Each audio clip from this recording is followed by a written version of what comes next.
মায়ের চুল যেন আকাশ জুড়ে কালো মেঘ করেছে। হ্যাঁ, এমনই বর্ণনা করছেন প্রণম্য শিবরানী সেন মহাশয়া, মায়ের গৃহী সন্তান, যার কথা আমি আগের ভিডিওতেই আপনাদের সাথে আলোচনা করেছিলাম। আলাদা করে আর সেই ভিডিওর লিংক ডিসক্রিপশন বক্সে দিলাম না, কারণ আগে আমার একটি ভিডিও, এটা তো আমার দ্বিতীয় ভিডিও, তাই আপনারা ইচ্ছে হলে আগের ভিডিওটি দেখে নিতে পারেন। আশা করি ভালো লাগবে। তার সম্বন্ধে জানতে পারবেন কিভাবে মায়ের কাছে প্রথম গেলেন, তার বাড়ি, মামার বাড়ি কোথায় ছিল, কত বছর বয়সে মায়ের সাথে তার প্রথম দেখা হয়।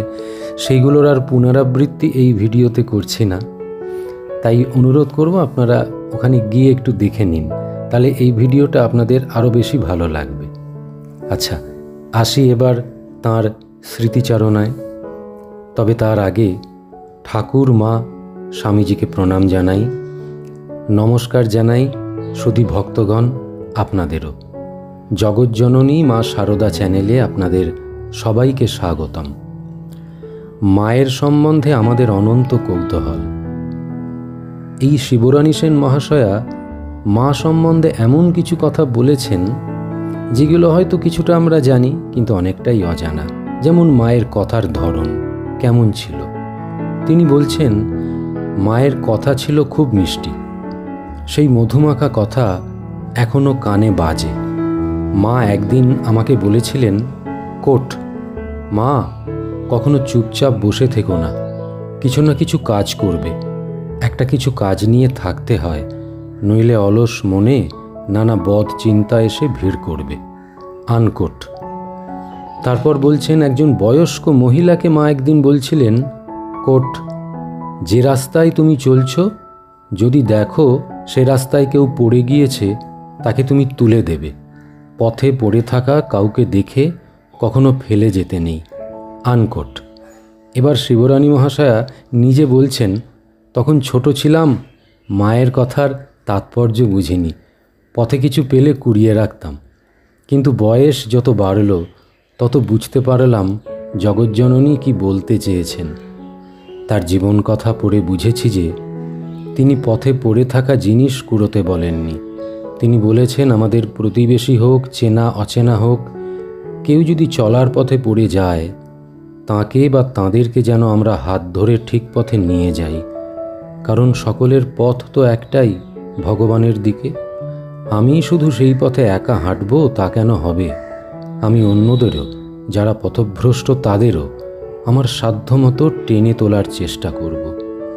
এই আদর্শ তো মা তার নিজের জীবন দিয়েই দেখিয়ে গেলেন। পথে পড়ে থাকা কত পাপী তাপী আর্ত নরনারীকে দুহাতে পথ থেকে তুলে নিয়ে নিজের কোলে তিনি স্থান দিয়েছেন। ধন্য তারা, মায়ের সেই পথে কুড়োনো ছেলে মেয়ের দল। এখানে আমি একটু নিজের কথা বলবো ভক্তগণ আপনাদের। আমি ভাবি এটা পড়তে পড়তে, এই শিবরানী সেন মহাশয়া যখন ছোট বয়সে মায়ের এইসব কথা শুনছেন, কতটা প্রভাবিত হয়েছিলেন আপনারা ভাবুন তো। তিনি তাৎপর্য মায়ের কথার বুঝুন কি না বুঝুন, কিন্তু তিনি মায়ের কথা মানতে শুরু করেছেন তখন থেকেই। তিনি হয়তো পথে যা কিছু কুড়িয়ে পেতেন তাই রাখতেন, কিন্তু তার এই বালসুলভ আচরণ বুঝিয়ে দেয় তিনি কিন্তু মায়ের কথায় প্রভাবিত হয়েছিলেন, কত ভালোবাসতেন তিনি মাকে। এইবারে তিনি মায়ের সম্বন্ধে আরও বলছেন, মা ছিলেন খুবই লজ্জাশীলা। ছেলেদের বয়স 15-16 বছর হয়ে গেলেই মায়ের কাছে সে হয়ে যেত পুরুষ মানুষ। পুরো মুখ ঢেকে মা তার সামনে ঘোমটা দিতেন। এটা অবশ্য আমরা আরও অনেকের ক্ষেত্রে দেখেছি যে মা পুরুষ ভক্তদের সামনে কখনোই মুখ উন্মোচিত করতেন না, ঘোমটা টেনেই বসতেন। তবে কোনো কোনো ভক্তের কাছে তিনি মুখ উন্মোচিত করতেন, তারা ভাগ্যবান। তো যাই হোক, এইভাবে তিনি স্মৃতিচারণা করতে করতে এইবারে তার চুলের সম্বন্ধে বলছেন, মায়ের চুল কেমন ছিল। শিবরানী সেন মহাশয়া বলছেন, বাগবাজারের ওই ছোট্ট বাড়িটির মধ্যে মা যেন বিশ্ব সংসার পেতে বসে থাকতেন। অত ভক্তের আসা যাওয়ার মধ্যে প্রত্যেকটি কাজ সুষ্ঠুভাবে চলত। বিকাল হলে যোগিনমা বা গোলাপমা মায়ের চুল আঁচড়ে দিতেন। মায়ের মাথায় ছিল একরাশ কালো চুল, আর সে চুল কি সুন্দর!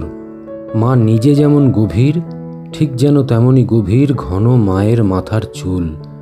দেখে মনে হতো আকাশ জুড়ে কালো মেঘ করেছে। কি সুন্দর স্মৃতিচারণা বলুন তো। মায়ের পা দুটি কেমন ছিল তাও তিনি বলছেন। মায়ের পা দুটি ছিল খুব সুন্দর। পায়ের তলায় পদ্ম ফুলের রক্তাভা। পায়ের গড়নও ছিল খুব সুন্দর। মুখের গড়ন ছিল ভারী মিষ্টি। চোখ, নাক ছিল অপূর্ব। করুণা আর মমতায় মাখা ছিল মায়ের মুখ, মায়ের চোখ দুটো। অবশ্য করুণা আর মমতা শব্দ দুটি যেন মায়ের সাথে ওতপ্রোতভাবে জড়িত। এইবারে আসি তার প্রসাদ পাওয়ার একটি ঘটনায়। বলছেন, একবার দিদিমা ও মামার বাড়ির আরও কয়েকজন মিলে মায়ের বাড়িতে গেছি। দুপুরে প্রসাদ পাব। মায়ের সঙ্গে বসে প্রসাদ পেলাম। তখন দেখতাম মেয়েদের নিয়ে মা একটি ঘরে প্রসাদ পেতে বসতেন, ছেলেরা আরেকটি ঘরে প্রসাদ পেত। পেট ভরে প্রসাদ পেয়েছি সবাই, হাত মুখও ধোয়া হয়ে গেছে। দেখি মা খুব ব্যস্ত হয়ে একজনকে বলছেন আমাদের বাড়ির জন্য কিছু প্রসাদ পাত্রে করে দিতে। যাকে বললেন সে একটু দেরি করায় মা নিজেই উঠছিলেন খোঁজ করার জন্যে। যোগিনমা বললেন, কোট, মা তুমি উঠছো কেন?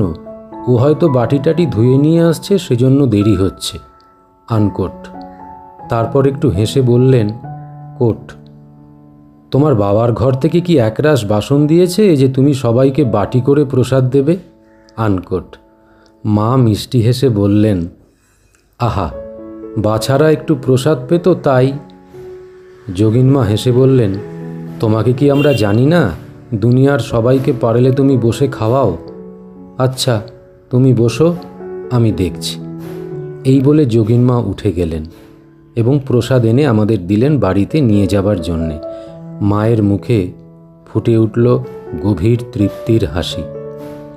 এখন যখন এইসব কথা ভাবি তখন মনে হয় মা জগদ্ধাত্রী জগতের পালন করেন, মা অন্নপূর্ণা জগৎকে ভরণ করেন, তাই সকলের জন্য তার চিন্তা। আজ তাহলে এই অবধি থাক। আমরা নয় মায়ের কথা চিন্তা করতে করতেই আজকের মতন আলোচনা শেষ করি। আপনারা সবাই ভালো থাকবেন।